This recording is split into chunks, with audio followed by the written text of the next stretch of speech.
熟悉吧？之前听圈内的朋友讲过一个段子，一特小队在楼道里准备破门执行抓捕任务，前面全部是带枪的啊，7964什么都有，后面都是带这些棍子的，其实是这种老式的伸缩棍。程序是破门后带枪的先进去控制住局面，后面带棍子的然后进去上铐子。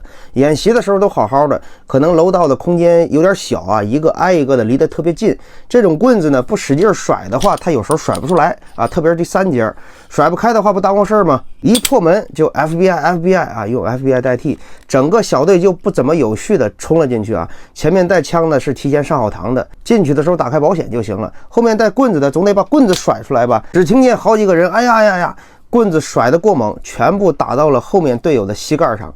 任务是顺利完成了，就是有几名队友扶着腿出来的。后来啊，条件好的单位呢，都把这种老式的伸缩棍换成了现在的这种机械棍。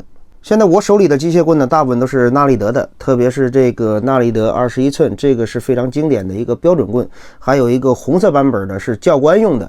这支棍子呢，相对来说粗一些啊，相对来说这个握持感比较强，受到了广大职业人员的喜爱。机械棍的操作方法是，打开之后，如果想合上的情况下，后面有一个按键啊，按下之后它就可以顺利合上了。在展开的情况下，如果不按后面的按钮啊，它是合不上的。它有一个2米跌落，不会往里伸缩的一个特点。这也是我入手比较早的一个纳利德的39寸啊，这个尺寸就比较长，更像一个比短棍长一些的棍子。它是一个前重后轻的结构啊，发力的时候特别给力。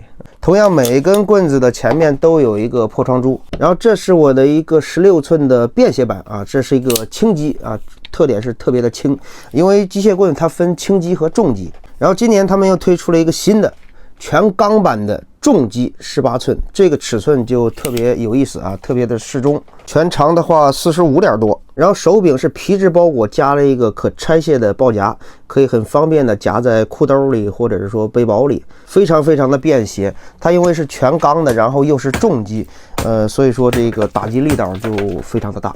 然后机械棍呢，大家可以在评论区讨论一下，到底重机好还是轻机好？还有就是什么时候能带，什么时候不能带。